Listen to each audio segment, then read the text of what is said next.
بسم اللہ الرحمن الرحیم۔ ایک صحابی رضی اللہ عنہ نے حضرت محمد صلی اللہ علیہ وسلم سے عرض کیا کہ اللہ کے رسول مجھے کوئی نصیحت فرمائے، مجھے کوئی نصیحت فرمائے۔ آپ نے فرمایا کہ کبھی کسی کو گالی مت دینا، کبھی بھی کسی کو گالی مت دینا، بھائی یہ نصیحت ہے۔ اگر کسی کی سمجھ میں آ جائے تو بہت بڑی بات ہے، گالی نہیں دینی۔ آج ہمارے معاشرے میں بہت گالی ہے، بہت گالی۔ غصے میں تو اکثریت دیتی ہے گالی، مذاق مذاق میں بھی گالی دیتی، بات بات میں بھی گالی دیتی۔ تو صحابی فرماتے ہیں کہ جب حضور صلی اللہ علیہ وسلم نے مجھے نصیحت فرمائی کہ کبھی کسی کو گالی نہ دینا، تو اس کے بعد سے میں نے کبھی کسی کو گالی نہیں دی۔ یہ ہے شریعت کا مزاج۔ جب بات سنو تو مانو، سنو اور عمل کرو۔ ایمان والوں کی نشانی سمعنا و اطعنا، بات کو سننا بھی اور پھر بات کو ماننا بھی۔ یہ نہیں کہ ایک کان سے سنی دوسرے کان سے نکال دی، سنی سنی انسنی انسنی کر دی، نہیں، بات کو سنو، سمجھو، عمل کرو۔ تو صحابی فرماتے ہیں اس کے بعد سے میں نے کبھی کسی کو گالی نہیں دی، نہ کسی آزاد کو، نہ کسی غلام کو۔ اور آج کے زمانے میں غلام کی جگہ نوکر، ملازم، یہ گھر میں کام کرنے والی عورتیں، تو بعض گھروں میں ایسے ملازموں کو ڈانٹتے ہیں، برا بھلا کہتے ہیں، نوکرانیوں کو ایسے ہی غلط زبان استعمال کرتے ہیں۔ تو نہیں نہیں نہیں، ہمارے نبی نے کیا فرمایا؟ کبھی کسی کو گالی نہ دینا۔ تو صحابی فرماتے ہیں نہ میں نے کسی آزاد کو گالی دی، نہ کسی نوکر کو گالی دی، نہ کسی اونٹ کو گالی دی، نہ کسی بکری کو گالی دی۔ آج جانوروں والے جانور کو گالی دیتے۔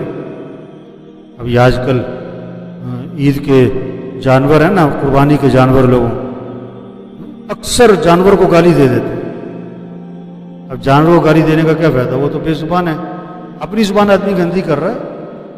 گالی دینے کا مطلب کیا ہے کہ ٹینکی میں جب گندا پانی ہوگا تو ٹونٹی میں بھی گندا ہی آئے گا، جب دل گندا ہوگا تو بول بھی گندے ہی ہوں گے۔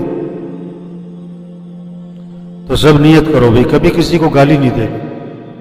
ایک حدیث میں آتا ہے مسلمان کو گالی دینا بے دینی ہے، اور مسلمان کو قتل کرنا یہ کفر ہے۔ ایک حدیث میں آتا ہے گالی دینے والا اس آدمی کی طرح ہے، مسلمان کو گالی دینے والا اس آدمی کی طرح ہے جو ہلاکت اور بربادی کی طرف جا رہا۔